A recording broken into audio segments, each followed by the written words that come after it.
안녕하세요, 여러분. 수익률 상승에 도움을 드리고 싶은 헬퍼입니다. 사실 이제 증시가 이제 FOMC 끝나고 나서 상승을 하면서 비둘기적이다라고 했지만 이제 어김없이 어제 사실 더 크게 하락을 하면서 장악형 이제 패턴이 나오면서 끝이 났죠. 이 상승했던 부분을 다 크게 되돌리면서 하락을 하면서 끝이 났습니다. 그래서 그 부분 관련해서 오늘도 좀 새로운 부분, 오늘은 이제 미국 쪽 지금 상업은행 관련해서 그런데 그럼 왜 국채 금리는 조금 낮게 유지가 되고 있는지 그 부분 오늘은 조금 추가해서 좀 설명드리도록 하고요.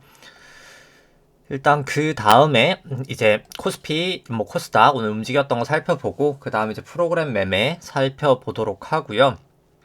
그 다음에 코스피, 코스피 200, 코스닥 일중 수급 차트, 그 다음에 이제 12월 선물 만기 이후로부터 현선물 수급 추이, 연초 이후로부터 수급 추이, 코스피, 코스닥 같이 한번 보도록 하고요. 그 다음에 이제 리포트로 좀 이슈 있었던 거 같이 한번 좀 보도록 하겠습니다. 그리고 이제 특히나 이 시비가 이제 좀 있었었고, 이제 영란은행도 이제 기준금리 0.1에서 0.25로 이제 인상했던 부분 좀 있었는데, 그 부분 좀 살펴보도록 하고요. 그 다음에 이제 코스피부터 여기 미국채 10년까지 차트들은 조금 이따 살펴보도록 하고, 그 다음에 이제 밸류에이션 지표인 이제 일드갭과 페드 모델로 이제 코스피, 코스닥, S&P 밸류에이션 보도록 하고요. 그 다음에 코스피, 코스닥 신용장구 추이 같이 한번 보도록 하겠습니다. 그 다음에 이제 통화량 지표인 M2 대비해서 S&P, 나스닥, 코스피, 코스닥 밸류에이션 보도록 하고요. 그 다음에 이제 한국 이제 일간 수출액 대비해서 이제 코스피 시가총액 그리고 이제 글로벌 GDP 대비해서 코스피, S&P 밸류에이션 그 다음에 이제 하일드 스프레드를 통해서 위험 회피 구간인지 선호 구간인지 같이 한번 보도록 하고요. 그 다음에 이제 차트들 보도록 하겠습니다. 코스피부터 여기 미국채 10년까지 보고 그 다음에 이제 키스코홀딩스랑 이제 우리금융지주 그리고 이제 현대해상 종목들 살펴보도록 하고요. 그 다음에 이제 오늘 금요일이죠. 이제 금요일이기 때문에 카카오, 삼성바이오로직스, 제일제당, DLNC, 아마존 살펴보고 방송을 마치도록 하겠습니다. 그리고 이제 계속 얘기 드리지만 제가 그냥 목이 원래 그냥 계속 안 좋아가지고 이게 좋아질 것도 없는 게 그냥 항상 안 좋아서 말을 하면은 그냥 제가 항상 목이 조금 안 좋거든요. 그냥 기본적으로 그냥 기관지가 안 좋아서 그래서 그 부분은 조금 양해를 부탁드리고요.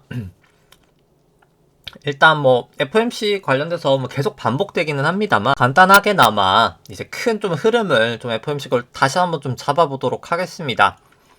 왜냐면 사실 제일 중요한 게 금융시장은 이 돈의 흐름이 가장 중요하거든요. 돈이 어디에서 어디로 흘러가냐가 사실 상승이든 하락을 결정을 짓습니다. 예를 들어서 메타버스가 핫하대라고 할 때 사람들이 메타버스에 투자를 하기 때문에 올라가는 거고 이제 여기는 좀 별론 것 같아 라고 할 때 이제 여기가 별로기 때문에 돈이 빠져나가기 때문에 내려가는 거잖아요. 그래서 돈의 흐름이 항상 가장 중요하고 이제 그래서 이제 FOMC는 이제 어떻게 보면 글로벌 이제 적으로 이제 돈이 움직이는 걸 나타내는 거기 때문에 이제 한 섹터의 문제가 아니라 이제 그 부분을 조금 다시 한번 오늘도 한번 보도록 하겠습니다.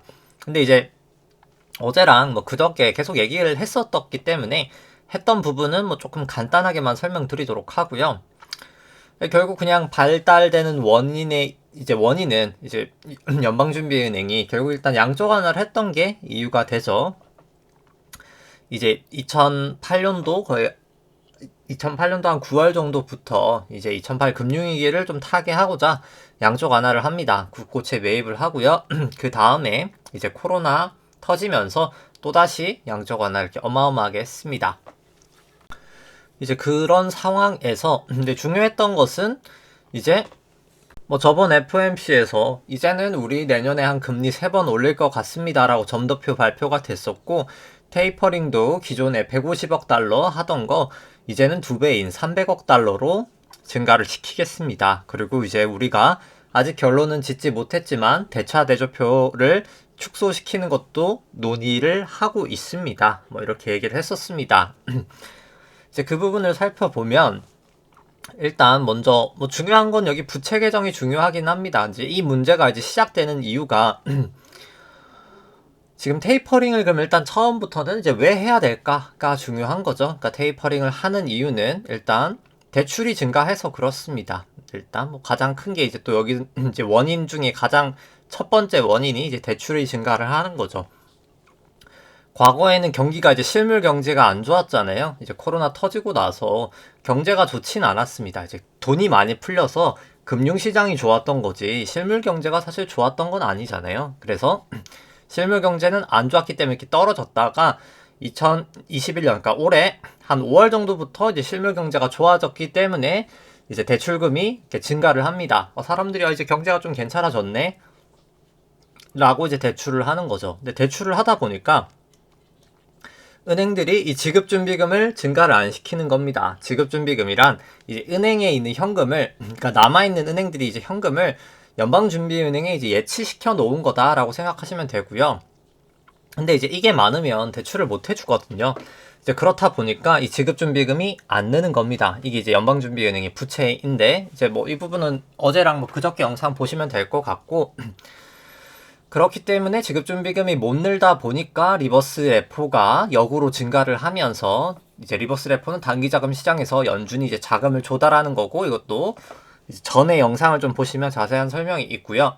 이제 이게 늘어났었다가 근데 이게 무제한적으로 늘어날 수가 없는 게 이제 단기금리 때문이라고 얘기를 드렸었습니다. 뭐 오늘은 이제 그 부분 설명을 생략하도록 하고 결국 단기금리 때문에 결국은 이제 테이퍼링을 빨리 할 수밖에 없고 이제 대차대조표 축소 같은 경우에는 이제 결국 부채 한도 협상이 지금 될 거잖아요. 이제 그럼 이제 내년만 해도 바로 1조 달러란 이 재무부 일반 계정이 증가가 될 텐데 그럼 또 이제 뭔가는 하나 또 줄어야 되겠죠. 이제 이 계정 중에 4가지 계정 중에 1조 달러가 아마 리버스 레포가 줄어들겠죠.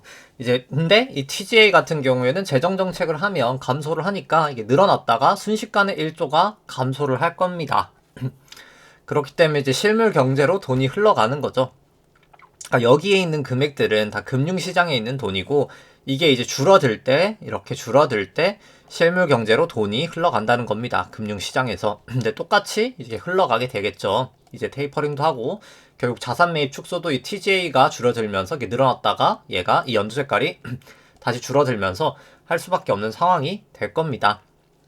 그렇기 때문에 저번 이제 인상기 때는 금리를 한 3번 올리고 나서 이제 대차대조표 논의를 했다면 이번에는 이제 상황이 다르게 금리를 올리기 전부터 대차대조표 축소 논의를 하고 있는 겁니다. 대차대조표 이제 축소란 이 자산과 부채를 감소시키는 걸 말하고요. 사실상 부채가 줄기 때문에 이제 자산이 주는 개념이다. 뭐 이렇게 생각을 하시면 됩니다. 그래서 어제도 말씀드렸지만 결국 금리를 지금 미국 점도표상 또 그렇고 결국 롱거런이 이제 2.5%거든요. 근데 지금 미국채 금리가 10년물 기준으로 1.4밖에 안 됩니다. 사실 미국채 금리가 2%는 지금 넘어야 되는 상황인데 만약에 연준의 예상대로라면 근데 왜? 그럼 1.4밖에 안 될까라고 이제 생각을 해볼 수 있는 겁니다. 이제 그게 이제 또 이번에 좀 새롭게 만든 제가 아직까지 완벽하게 좀 수정을 하진 않았는데 이제 좀 아까 그 파일에다 이제 엎어야 되는데 이제 오늘 그냥 만드느라 제가 뭐 엎지는 못했었는데 이게 이 상업은행 관련된 이제 데이터들입니다. 여기 단위는 이제 조 달러고요. 조 달러. 뭐 제가 그냥 조 달러로 보는 걸 좋아해서 그냥 그게 좀 직관적으로 좀 읽기가 좀 편하긴 하더라고요. 중요했던 거 보시면 이제 국채가 이제 어마어마하게 증가를 하시는 걸 볼 수 있습니다. 이게 은행이 국채를 매입한 양이고요. 상당히 많이 은행이 매입하신 걸 볼 수가 있습니다. 마치 그런 거죠. 지급준비금은 지금 금리를 이제 연준의 은행이 현금을 맡기면 0.15%를 주는데 국채를 투자하면 국채 금리가 뭐 지금 뭐 그냥 뭐 한 5년짜리 투자하면 1.2% 정도 되거든요. 이제 그렇다 보니까 그냥 국채 투자하는 게 더 낫지 않을까라는 생각에 이제 은행들이 국채 투자를 많이 했던 겁니다.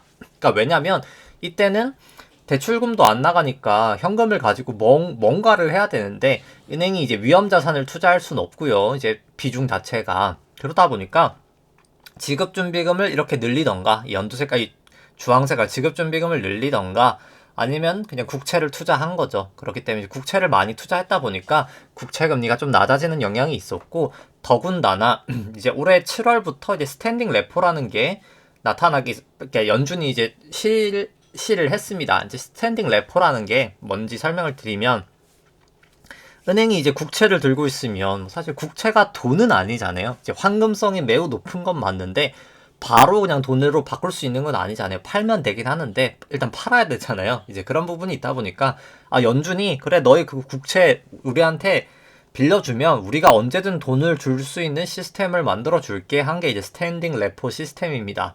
이제 페마라는 게 있고, 이제 페마는 외국 이제 은행들이나 이제 외국 정부들 상대로 달러를 조달을 하는 거였고, 빌려주는 거였고, 국채를 담보로 이제 미국 상업은행들한테 했던 게 이제 스탠딩 레포였습니다. 뭐 그렇다 보니까 이 7월 정도 이후부터 국채가 또 더 빠르게 올라간 걸 보실 수가 있죠. 그러니까 국채를 그냥 사면 수익률 개선에도 도움이 됐었고, 이제 바로 현금화도 가능하니까 지준금 맡기는 것보단 그냥 국채에 투자할래, 이게 된 겁니다.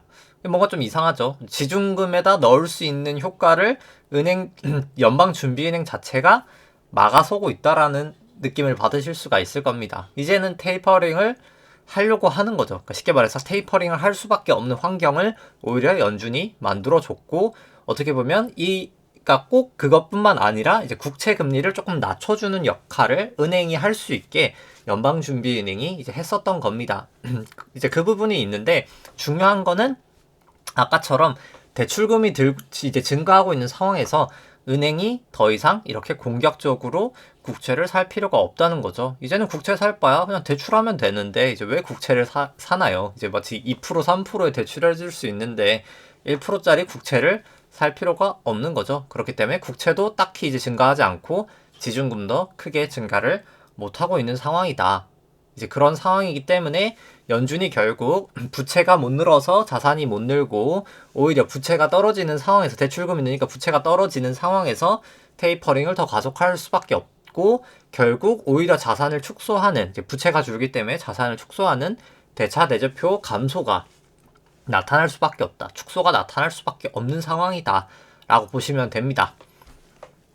그리고 경기가 안 좋으면 사람들이 이렇게 대출금 안 나가니까 이제 금리를 못 올릴 거라고 하지만, 아까 말씀드렸다시피 재정정책을 이미 실시를 하고 있는 상황이기 때문에 어차피 TGA가 떨어지기 때문에, 재무부 일반 개정이 어차피 부채는 경기가 좋으나 안 좋으나 재정정책은 하기 때문에 부채는 어차피 감소해서 인플레이션이 나는 상황에서 금리는 경기가 안 좋더라도 올릴 수밖에 없는 상황이 될 가능성이 매우 높다라고 생각을 하시면 됩니다. 이제 그런 부분을 저만 알고 있진 않겠죠.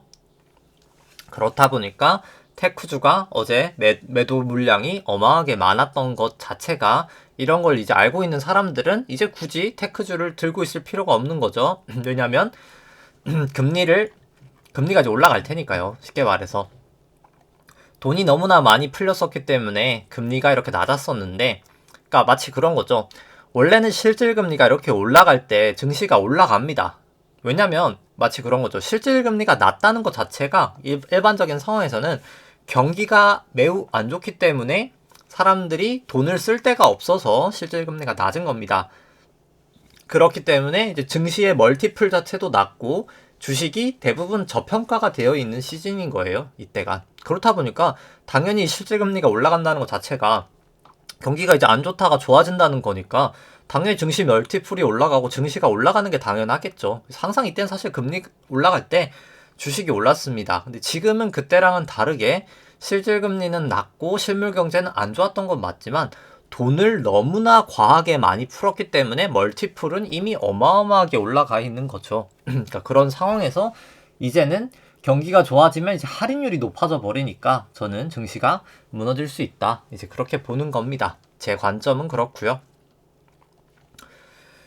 이제 뭐 여기까지 이제 오늘도 설명드리고, 이제 오늘은 그냥 이 국채 금리가 좀 낮았을 수밖에 없었던 이유와 이제 국채를 은행이 이제 매입할 수밖에 없었던 이제 그런 이유를 조금 더 추가해서 설명을 드렸었고, 잠시만요. 이제 그냥 원래 진도를 이제 나가도록 하겠습니다. 오늘 같은 경우 사실 코스피 하락을 하면서 사실 시작을 했다가 결국 플러스 한 0.4%로 이제 상승을 했고요. 이제 외국의 수급의 영향으로 코스닥은 마이너스 한 0.6%로 이제 하락을 했습니다. 이 검은 색깔 선이 이제 코스피 200 차트고요. 이 빨간 색깔 선이 이제 프로그램 순매수 구간입니다. 오늘 프로그램 순매수는 외국인이 4,300억 정도 나름 대규모가 있었고요. 기관은 크지 않았습니다. 한 53억 정도 매수가 있었고, 코스피 같은 경우 수급 같은 경우는 외국인이 5,300억 정도 매수가 있었고요. 기관은 한 130억 정도 매도, 개인이 한 5,300억 정도 매도가 있었습니다. 선물 같은 경우에는 외국인이 한 4,600억 정도 매수가 있었고요. 그 다음에 이제 개인이 1,400억 매도, 기관이 3,200억 정도 매도가 있었습니다. 코스닥 같은 경우에는 개인이 한 1,200억 정도 매수가 있었고요. 외국인 300억 매도, 기관이 한 1,000억 정도 매도가 있었습니다. 누적 수급 같은 경우에 12월 선물 만기 이후로부터 외국인이 좀 매수를 하고 있긴 합니다. 근데 아직까지 추세적인 매수가 아니기 때문에 저는 조금은 더 지켜봐야 된다라고 생각을 하고요. 네, 다만 연초 이후로부터 수급 자체는 개인만 너무나 사고 있는 장이기 때문에 보시면은 개인이 거의 100조 이상 샀거든요. 한 110조도 넘은 금액을 사고 있는 상황이어서 작년부터 수급 상황은 뭐 사실 상당히 좋지 않다. 개인만 이렇게 산 장 자체는 상당히 부정적으로 저는 생각이 됩니다. 뭐 코스닥 설명은 뭐 차트만 보여드리고 생략하도록 하고요. 그 다음에 이제 뭐 리포트 같은 경우에 뭐 파월 연중 의장이 이제 FOMC 할 때 이제 기자회견에서 이제 대차대조표 이슈 뭐 논의했으나 결정된 건 없다라고 발언했습니다. 근데 당연히 뭐 아직 결정은 안 됐다고 할 텐데 뭐 사실 이렇게 언급이 되는 거 자체가 사실 과거에는 금리를 세 번이나 올리고 나서 있었는데 이번에는 올리기도 전에 지금 이제 이런 이슈가 나왔다는 것 자체가 진짜 제가 얘기한 대로 사실 흘러갈 수밖에 없다라는 걸 어떻게 보면 방증한다라고 생각을 하고요. 뭐 상업 생산 같은 경우에는 예상치 0.6%를 하회하면서 한 0.5%로 이제 좀 마감을 했습니다. 이제 좀 나타났습니다. 뭐 자동차 부품 생산이랑 이제 그쪽이 이제 공급만 차질 때문에 조금 이제 차질이 좀 있었다. 이제 그게 좀 원인이었다고 하고요. 그리고 이제 ECB 쪽이 이제 내년 3월에 이제 PEPP 뭐 양쪽 하나 같은 거라고 생각하시면 됩니다. 이제 요거가 매입 종료가 된다라고 발표를 했었고 뭐 크게 사실 그냥 예상치 범위를 뭐 크게 이탈한 건 없습니다. ECB 같은 경우에는 이제 금리는 다 동결하기로 했었고 그냥 예정대로 3월에 종료를 하기로 했고 그 다음에 이제 이 프로그램 단기적 축소 및 이제 종료에 따른 이제 좀 시장 충격을 완화하기 위해서 이제 좀 다른 이제 요거 PEPP 같은 경우 이제 코로나 때문에 했었던 거고 원래 이제 하던 그냥 채권 매입 프로그램인 이제 APP를 매월 이제 200억 유로에서 이제 내년 2분기까지 매월 400억 유로로 좀 규모가 이제 확대가 됩니다. 좀 임시 방편이라고 보면 되겠죠. 이제 그리고 이제 뭐 내년도 금리 인상 같은 경우에는 조금 가능성이 낮다라고 했지만 뭐 사실 유럽도 물가가 이제 슬슬 높아지고 있는 상황이어서 물론 미국보다는 상황이 낫습니다만 언제든 올릴 수 있는 상황이다라고는 사실 생각을 합니다. 그래서 유로화도 사실 좀 올랐었죠. 그래서 여기까지 설명을 드리고 이제 차트들 조금 이따 살펴보고 밸류에이션 지표들 먼저 좀 보도록 하겠습니다. 이 파란 색깔 차트가 이제 코스피 차트고요. 빨간 색깔이 코스피 안에 있는 기대 수익률을 국고채 10년 금리로 차감한 일드갭이라고 합니다. 높을수록 저평가, 낮을수록 고평가고요. 뭐 충분히 낮은 레벨이어서 밸류에이션 부담이 있어 보인다라고 생각을 하고요. 국고채 금리로 이제 나눈 일드갭이 아니라 패드 모델 같은 경우에도 뭐 살짝 반등하긴 했지만 여전히 밸류에이션 부담은 있어 보인다 라고 생각을 합니다. 그 다음에 이제 이거 같은 경우에 좀 긴 시계열로 봤을 때는 좀 일드갭으로는 약간 좀 밸류에이션 부담 없어 보이는 것처럼도 보이긴 하지만 그러니까 살짝 있는 걸로 보이긴 하지만 패드모어로 봤을 때는 조금 더 밸류에이션 부담 있어 보인다라고 생각을 하고요. 뭐 코스닥 같은 경우도 2018년 정도 밸류에이션까지 왔기 때문에 좀 조심을 할 필요성이 충분히 있다라고 밸류에이션 상으로 생각이 됩니다. 그 다음 이제 뭐 코스피랑 S&P 같은 경우에 조금 이격이 있긴 합니다만 결국 S&P가 저는 더 빠져서 코스피랑 비슷하게 갈 것 같다. 왜냐하면 올랐었던 게 뭐 무제한 양적 완화의 영향도 있고 이제 미중 패권 분쟁 따른 영향도 있는데 뭐 결국 두 가지 다 종료가 될 상황이기 때문에 이격이 조금 이제 줄어들 것 같다라고 보여지고요. 이제 페드 모형으로 둘 다 살펴보더라도 좀 올라가고 있는 추세입니다만 금리가 좀 낮아졌기 때문에 뭐 여전히 사실 레벨 자체가 낮기 때문에 조심할 필요성이 있다라고 생각을 합니다. 그 다음에 이제 신용잔고 추이 살펴보면 신용잔고 같은 경우에 우선 먼저 잠시만요. 네. 코스피랑 이제 코스닥 합산 신용잔고 같은 경우에는 소폭 증가하면서 23조 한 천억 정도 이제 살짝 증가를 하였습니다. 여전히 뭐 사실 높은 추세에서 그러니까 고점에서 좀 빠지고 있는 추세긴 해서 사실 추세는 상당히 좋아 보이지 않는다. 움직임은 좋아 보이지 않고요.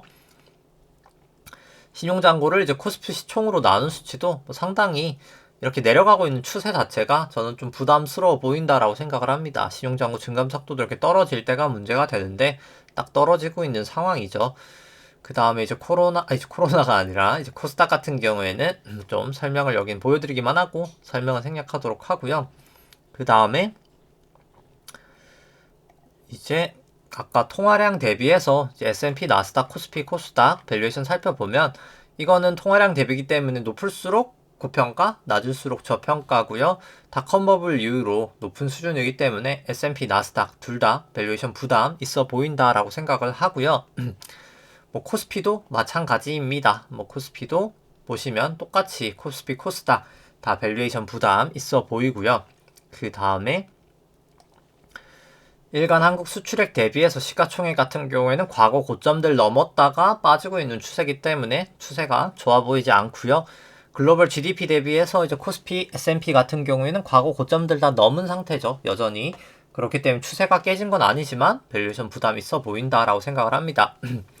미국 쪽 하이힐드 스프레드 살펴보면 200일 이동평균선 이미 넘어져 있죠. 그래서 이 밸류에이션이 아니라 좀 위험 회피로 이제 돌아섰다라고 생각을 하고요. 120 이동평균선도 마찬가지로 넘어서 있고 50일 이동평균선도 넘어 있기 때문에 충분히 조심하셔야 될 구간이다라고 저는 생각을 합니다.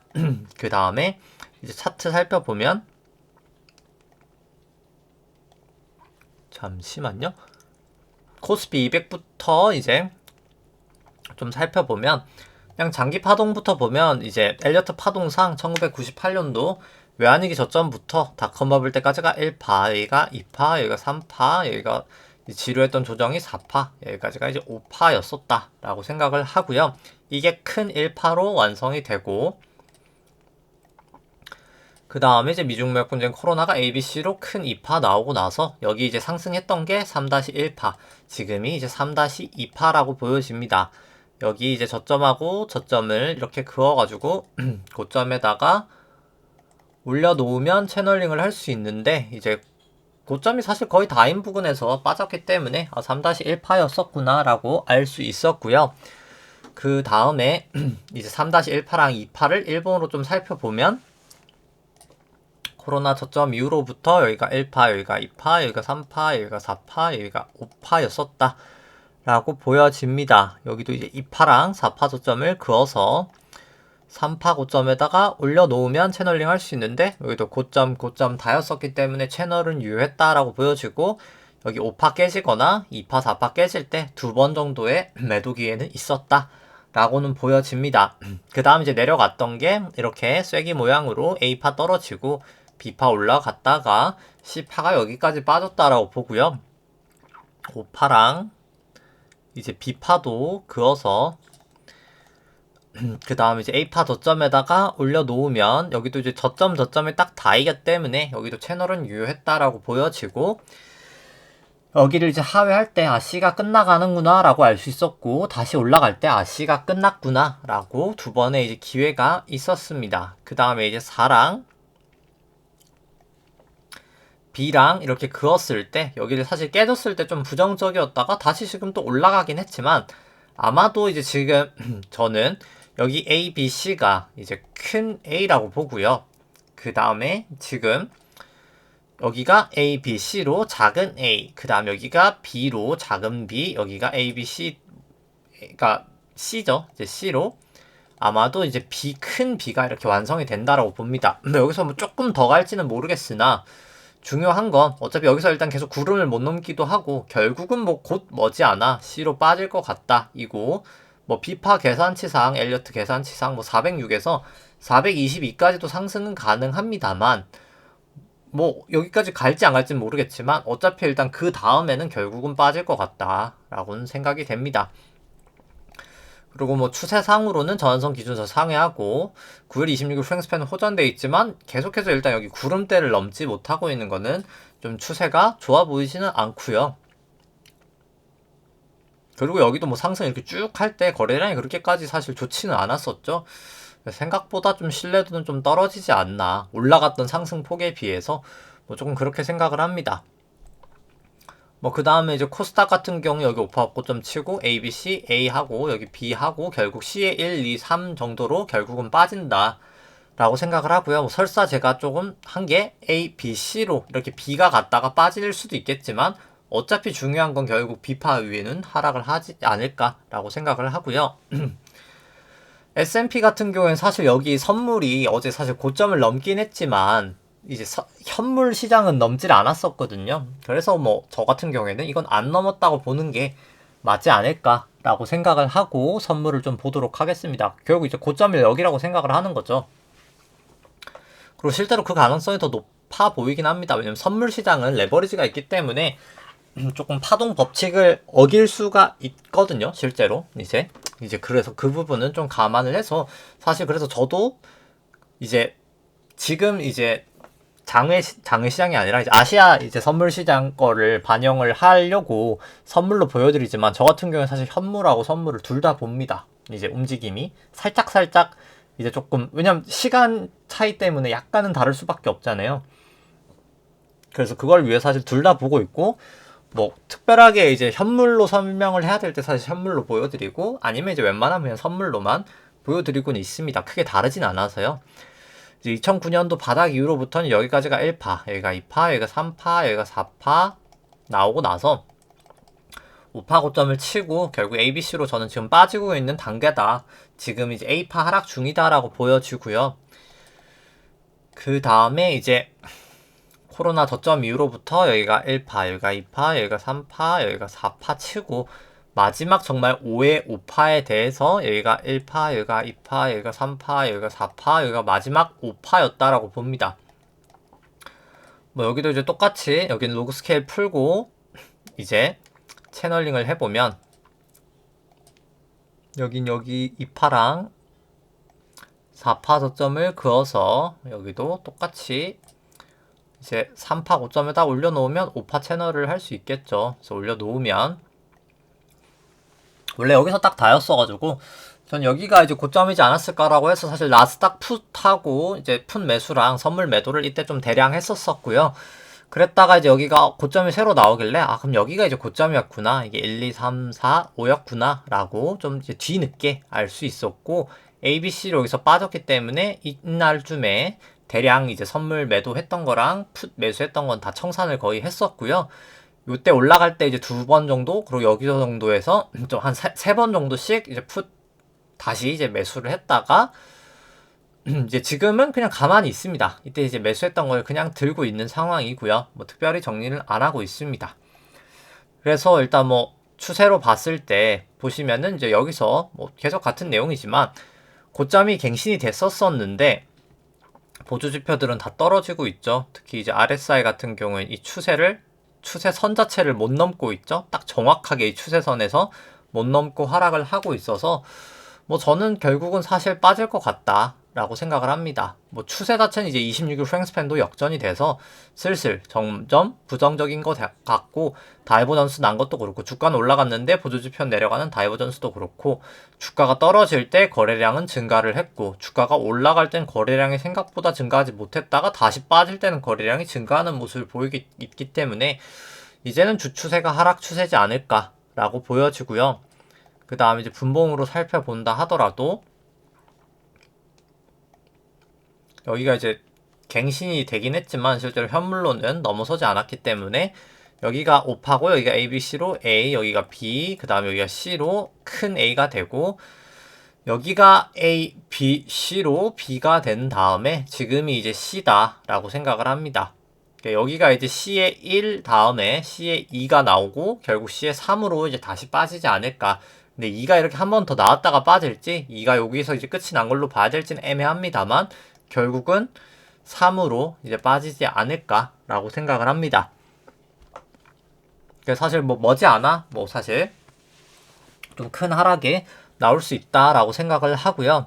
그 다음에 이제 나스닥도 뭐 똑같은 상황인데 나스닥은 여기 원래 50 이동평균선에서 지지를 좀 계속 보였었는데 뭐 드디어 이제 완벽하게 좀 깨졌습니다. 이 정도면 뭐 몸통 자체가 튀어나와 버렸으니까 충분히 이제 하락 추세다라고 보여집니다. 전환선 기준선 다 하회하고 계속 지지하던 50일 이동평균선도 깨져버렸고 26일 후행스팬까지도 확실히 역전이 됐기 때문에 뭐 이제는 완연한 이제 하락의 추세가 만들어졌다 인 것 같고 거래량도 떨어질 때 계속 올라가는 모습 봤을 때 충분히 다이버전스도 그렇고 충분히 이제 하락 추세는 완성이 되었다라고 보여집니다.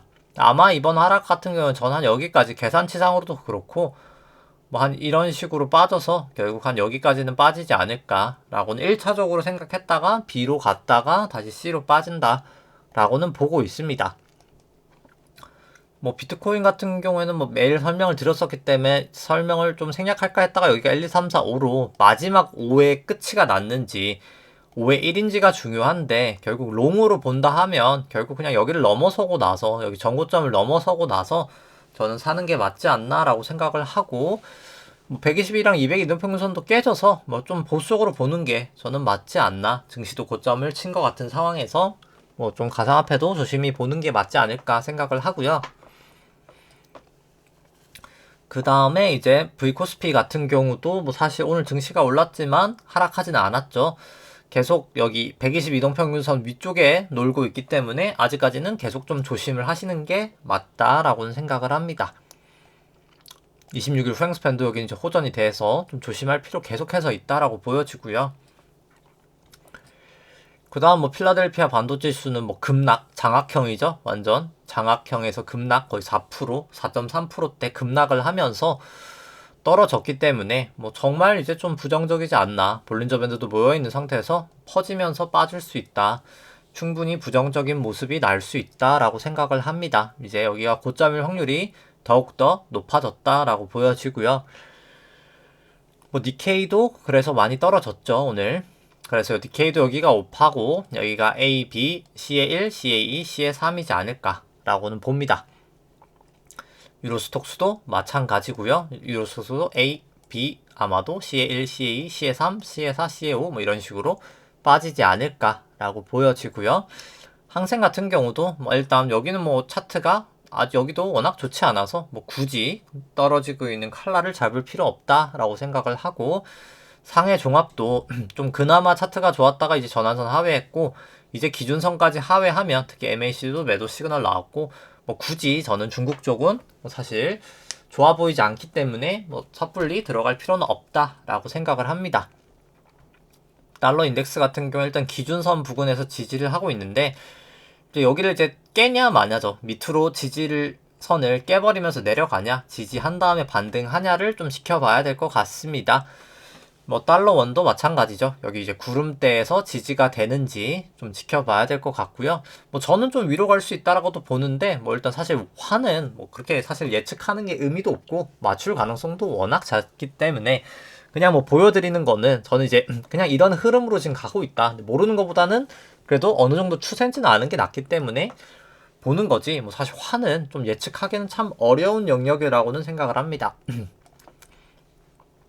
WTI 같은 경우는 그래도 200일에서 좀 지지를 하고 일단 올라가고 있는데 뭐 저는 좀 빠진다고 보는데 일단 좀 올라가서 일단 뭐 추세를 봐야 되겠죠. 200일 이동평균선을 지지를 하면서 기준선까지 이렇게 넘어설 수 있을지 살펴봐야 될 것 같고 금은 뭐 반등은 했습니다만 저는 뭐 사실 금은 어차피 이제 실질금리가 계속 올라갈 수밖에 없는 상황인 거죠. 실물 경제는 좋아지고 있는 상황이기 때문에 그래서 결국 이제 실질금리랑 반대로 움직이는 금은 좀 떨어졌다가 실질금리가 한 1에서 2 정도 될 때 사자 뭐 이제 그렇게 생각을 합니다. 우리나라 국고채 금리 같은 경우에는 크게 이제 오늘 움직임은 없었는데, 여기 같은 경우에 이제 5파 고점을 치고 1, 2, 3, 4, 5로 빠지고 있어서 이게 A, B, C로 끝이 났는지 아니면 A, B, C 다음에 B 다음에 C가 나올지는 모르겠지만, 중요한 건 어차피 이 다음이든 결국은 올라간다고 봐서 좀 중기적인 추세는 좀 오를 수 있지 않을까 보여지고요. 미국채 금리도 결국엔 저는 전고점을 넘어서 더 상승할 수 있다라고는 봅니다. 근데 일단 추세는 여기는 아직 좋지는 않죠. 여기는 일단 122동평균선에서 계속 지지를 보여서 거기서 이제 반등을 해주는 게 좀 중요할 것 같습니다. 오늘 좀 올라갈 수 있는 확률이 있지 않을까라고 생각은 하고요. 키스콜링스 같은 경우에는 그래도 일단 전환선 부근에서 잘 좀 지지를 해줬고요.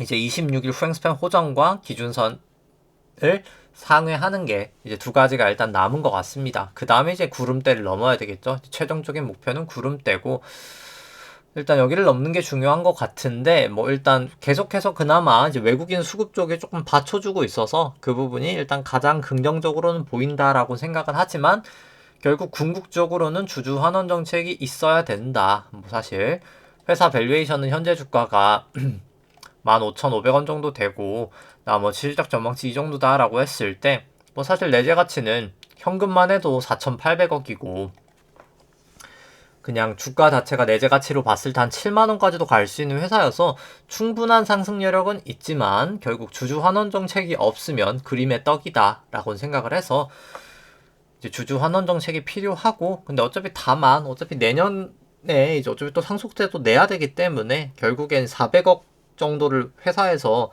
이제 회사가 아니라 이 개인 상속받은 분들이 어차피 갚아야 되거든요. 주식담보대출로 받은 거기 때문에 어차피 회사에서 어떤 방법으로든 돈은 뺄 거라고 봐서 일단 결국에 늦어도 내년 안에는 하지 않을까 라고 보여집니다. 그 다음에 이제 현대해상 같은 경우에는 드디어 이제 전환선 기준선 상회하면서 그리고 호전까지 되었기 때문에 이제 26일 프랭스팬만 호전되고 그 다음에 이제 구름대만 넘어가면 조금 더 상승 추세로 보이지 않을까 생각을 하면서 충분히 이제 과거보다는 상황이 좋아졌기 때문에 매수가 이제 가능한 영역이다. 근데 이제 최악의 경우에 여기가 A, B, C일 수도 있기 때문에 기준선이든 뭐든 선 하나 정해놓고 떨어지면 팔자. 그렇게 생각을 하시면 될 것 같고요.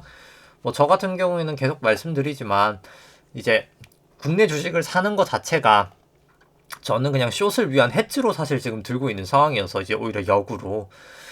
그래서 이제 사실 저 같은 경우 웬만하면 이제 국내 주식은 팔진 않습니다. 이제 어차피 미국 쪽 걸로 파생으로 제가 하는 게 오히려 메인 포지션이어서 이제 국내 쪽을 들고 오히려 이제 파생 쪽을 오히려 국내 주식이 한 두세 배 정도 저는 운용을 하고 있거든요. 그래서 그렇게 하기 때문에 좀 국내 주식은 그냥 보유를 하고 있다라고 보시면 될 것 같습니다. 그리고 이제 갑자기 이제 나스닥으로 넘어오긴 했지만 여기 딱 명확하게 거의 삼산이죠. 그래서 상당히 좋아 보이지 않는다라고 생각을 하고요. 현대해상 같은 경우에는 이제 밸류에이션 자체도 상당히 높은 수준이어서 당연히 어느 정도 감익은 예상이 됩니다. 이제 자동차 손해보험 같은 경우에도 거래두기 지금은 강화가 됐지만 어차피 결국 내년에 위드 코로나 하긴 하겠죠. 결국엔. 그러면 이제 당연히 차 사고도 더 많이 날 테고 실손 같은 경우에 손해율도 병원에 사람들이 더 많이 가게 될 테니까 당연히 이제 좀 올라가겠죠. 그런 부분은 있지만 그런 걸 감안해도 싸다라고는 이제 생각이 되고요. 그런 건 이미 주가에 너무나 넘치게 반영이 되어 있다라고는 생각을 합니다. 우리 금융지준에도 전환선 기준선 상회하면서 호전되고 9일 26일 프랭스팬 다 호전됐기 때문에 여기도 추세가 좋아 보이고요. 이왕 여기까지 온 거 여기까지 고점까지 넘어가면 조금 더 추세가 더 확실할 것 같습니다. 여기도 외국인 수급이 여기는 워낙 좋았어서 확실히 조정다운 조정도 보이지 않고 좀 힘이 좋게 가고 있는 것 같고요. 그 다음에 이제 상대가치 평가로 봤을 때도 여기는 기대 수익률도 사실 양호한 수준이기 때문에 저는 긍정적으로 계속해서 우리 금융지주는 보고 있습니다. 그 다음에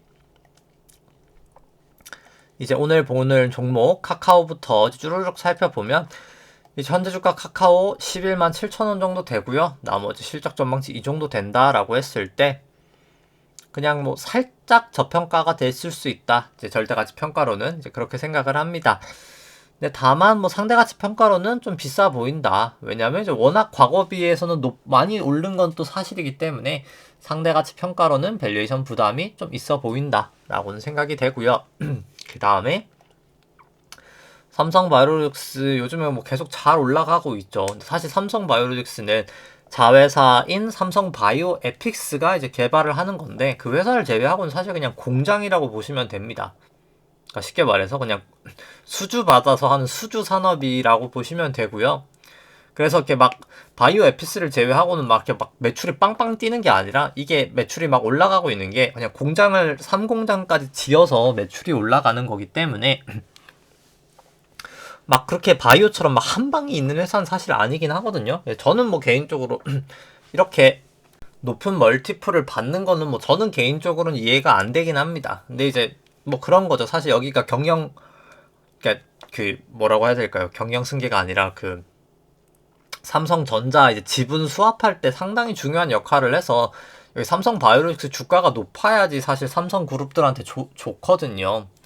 그래서 사실 그런 임의적인 측면에서 좀 주가를 올리는 게 아닌가라는 개인적인 생각은 계속 들고 있습니다. 뭐 아무튼 현재 주가는 96만 원 정도 되고요. 나머지 실적 전망치 이 정도다라고 했을 때 뭐 밸류에이션 부담은 저는 뭐 상당히 있다라고는 보여집니다. 뭐 근데 주가는 그냥 항상 고평가였기 때문에 뭐 그냥 사실 싸 보이지도 비싸 보이지도 않는다라고 생각을 하고요. 삼성바이오로직스 같은 경우에 카카오 차트를 안 봤었네요. 카카오 같은 경우도 어차피 여기 팍 5.79 A, B, C 다음에 지금 B 나오고 나서 어차피 저는 중기적으로는 떨어지는 파동이다라고 생각을 합니다. 200일 이동선 여기서 타던 것도 하회하면서 구름대 밑까지 다 왔기 때문에 뭐 추세도 다 안 좋죠. 그래서 뭐 사실 저가 매수로 들어가기에는 아직까지는 충분한 근거가 없다라고는 생각이 되고요. 그 다음에 이제 삼성바이오로직스 같은 경우에는 올라가고 있긴 합니다만, 뭐 저는 여기는 밸류에이션상 그냥 A, 그 다음에 A, B, C로 B, 뭐 결국 C로 결국은 빠질 것 같다라고는 보여지는데, 저는 뭐 밸류에이션 부담이 있어서 사실 올랐어도 이런 종목은 사실 손해 가지 않는다라고는 생각을 하고요. 그 다음에 제일제당 같은 경우에 현재 주가 40만원 정도 되고, 뭐 나머지 실적 전망치 이 정도 나온다라고 했을 때 그래도 소량 여긴 좀 올라갈 수 있는 내재 가치가 존재한다라고 보여주고요. 그 다음에 이제 상대가치 평가로는 그래도 여기도 저평가가 그래도 되어 있다라고는 보여집니다. 최근에 조금 오르긴 했지만 그래도 싼 편이다라고 솔직히 생각은 하고요. 제일제당 같은 경우에는 반등을 하고 있습니다. 그래서 여기는 뭐 좀 애매하죠. 이제 이런 거는 밸류에이션이 싸기 때문에 이게 O 다음에 A, B, C일지 아니면 그냥 상승 파동일지를 모르겠어서, 그냥 이렇게 모를 때는 기준선이든 전환선이든 하나 정해놓고 올라갈 땐 매수 가능하지만 내려올 때는 그냥 칼같이 매도하자, 이제 그런 전략으로 하시면 되지 않을까. 근데 뭐 그래도 주가가 싼 편에 속하기 때문에 뭐 이런 건 그래도 들고 갈 수는 있다라고는 보여집니다. 근데 일단 뭐 저는 증시 움직임 자체가 그렇게 좋을 것 같지는 않아서 뭐 굳이 저는 뭐 사실 지금은 할 필요가 있을까라는 생각이긴 합니다. 전체적으로 저는 그냥 할인율이 이제 그 실질금리가 1에서 2 정도 될 때까지는 그냥 뭐 저처럼 숏 포지션을 가지고 있지 않는 이상 그냥 지금은 현금을 가지고 있는 게 더 안전하지 않나라는 생각이고요. 그 다음에 DALNC 같은 경우에는 현재 주가 12만 5천원이고요. 나머지 실적 전망치 이 정도다라고 했을 때 뭐 밸류에이션은 상당히 저렴한 구간이다 라고는 생각을 합니다. 뭐 특히 이제 우선주가 상당히 싼 회사고요. 상대가치로 봤을 때도 뭐 상대가치 평가 수치를 그냥 넘어 버렸네요. 이제 넘을 정도로 상당히 저평가가 되어 있다 라고는 생각을 하고요. 그 다음에 주가가 뭐 최근에 조금 반등하긴 했습니다만 이제 뭐 사실 뭐 여기는 그냥 A, B, C로 끝을 봤을 수도 있다라고는 보여지는데, 뭐 그래도 조금 더 본다라고 치면은 여기를 좀 넘고 사는 게 좋지 않을까라는 생각입니다. 약간 그럴 수가 있는 게 이게 A고 이게 A, B 다음에 C가 1, 2, 3, 4, 5로 떨어지기 때문에 여기를 이왕 여기까지 올라온 거 그냥 여기를 넘어서는 걸 보고 사는 게 저는 좀 맞지 않을까. 그러니까 여기 저점인 12만 8천원을 넘고 사는 게 오히려 마음이 편할 것 같다 라고 생각을 합니다. 그게 이제 아마 26일 후행 스팬도 어차피 호전이 될 거거든요. 이제 그거를 좀 보고 차라리 매수한다면 사는 게 맞지 않을까라고 생각을 합니다. 그 다음에 이제 아마존 살펴보면 아마존 같은 경우도 뭐 추세가 좋지는 않죠. 여기는 5파 고점 여기를 쳤었고 여기가 1, 2, 3, 4, 5로 A 빠지고 그 다음 여기가 B고 A, B, C로 지금이 이제 CA 1 다음에 뭐 CA 2가 곧 나오거나 아니면 여기가 이제 CA 2였거나 결국엔 더 빠질 것 같다. 뭐 추세는 저는 계속해서 좋아 보이지 않는다라고는 생각을 합니다. 좀 계속 조심하시는 거를 추천을 드리고요. 뭐 그래서 그냥 종합적으로 결국 오늘 뭐 여기 실질금리를 보여드리진 않았지만 사실 실질금리가 계속 올라가는 장입니다. 그러니까 예전에 실질금리가 낮았다가 주식의 멀티플도 낮았다가 이렇게 올라갈 때야 사실 뭐 경기가 안 좋아졌다가 주식도 싼 상황에서 경기가 좋아지니까 주식이 올라갈 수 있었지만 지금 이미 멀티플이 선반영된 상황에서 실질금리가 올라가면서 할인율까지 올라갈 때 높은 멀티플 저는 버티기가 좀 어렵다라고 계속해서 생각을 하고요. 좀 증시는 뭐 한국이든 미국이든 좀 보수적으로 보시는 거를 저는 추천을 드립니다. 이제 그러고 이제 또 이제 사실상 오늘부터 주말이기 때문에 주말 잘 보내시고 그럼 또 다음 주에 찾아뵙도록 하겠습니다. 네, 좋아요와 구독 눌러주시면 감사하겠습니다. 이상입니다.